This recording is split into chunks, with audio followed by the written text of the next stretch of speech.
When you hear the word billionaire, what's the first thing that pops into your head? A private jet, maybe? Some tech genius who dropped out of college? Well, today we're going to peel back the layers of that pop culture image and really look at what the data tells us about the world's wealthiest people. So let's get into the real story behind all those billions. Now, seriously, just take a second and picture one. What are they wearing? How old are they? Where'd all that money come from? For most of us, we've got this ready-made sketch in our minds, one that's been heavily influenced by movies and news headlines.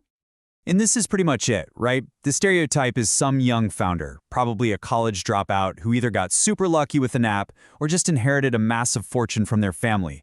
We picture this life of pure luxury, driven by nothing more than just making more cash. But how accurate is that picture really? Let's see how it holds up. Okay, first up, this whole idea that getting crazy rich is a young person's game. You know, the story of the wonderkind who becomes a billionaire before they can even rent a car. It's a powerful story for sure, but it is far from the only one out there. This one's a classic.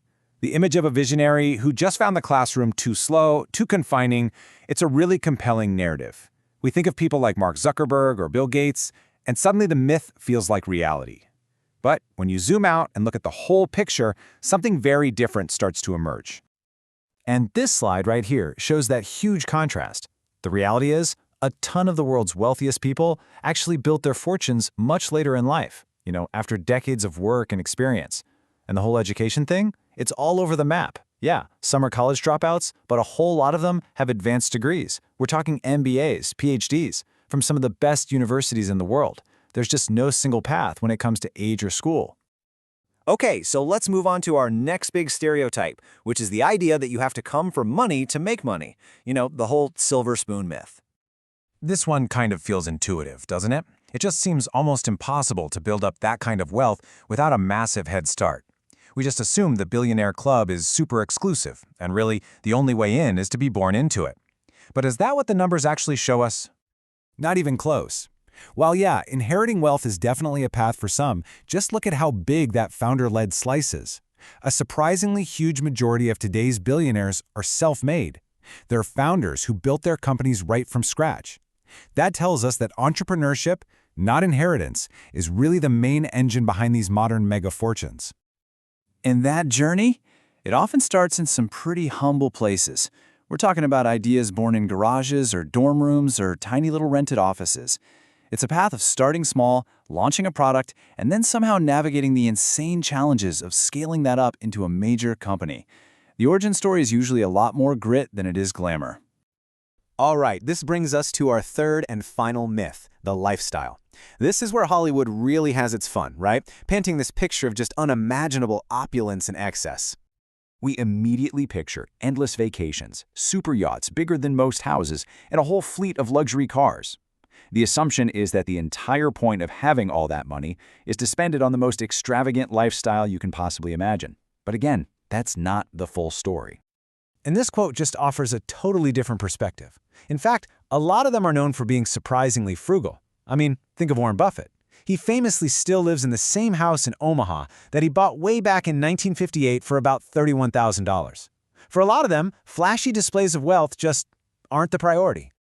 So, if the stereotypes aren't really true, if it's not always about being young or inheriting a fortune or living this wild life of pure luxury, then what is it about? This gets us to the real heart of the matter, the motivation that goes beyond the billions. It's a fair question, isn't it? If you're not spending your days on a yacht, what on earth drives someone to keep building and innovating and working when they already have more money than they could possibly spend in 100 lifetimes? And when you actually look at what a lot of them say, a completely different picture emerges. For many of them, the motivation just shifts. Money stops being the goal and it becomes a tool. A tool to have an impact, to drive innovation, to build something that lasts. The game isn't just about collecting anymore. It's about what you do with it. So the real focus is often on action. It's about this obsession with building new things and creating value where there wasn't any before. It's also about directing that wealth toward huge philanthropic efforts, like the Giving Pledge, where they commit to giving away most of their fortune. And it's about funding the future, plowing money back into technology, real estate, even space exploration, all to push the boundaries of what's possible. And that leaves us with one last thing to think about. If the billions are really just a byproduct of this relentless drive to innovate and build, well, that completely reframes how we view wealth. It's not just a number in a bank account anymore. So, what is the ultimate goal? What does success even look like when you can already buy anything you want? Now, that's something to think about.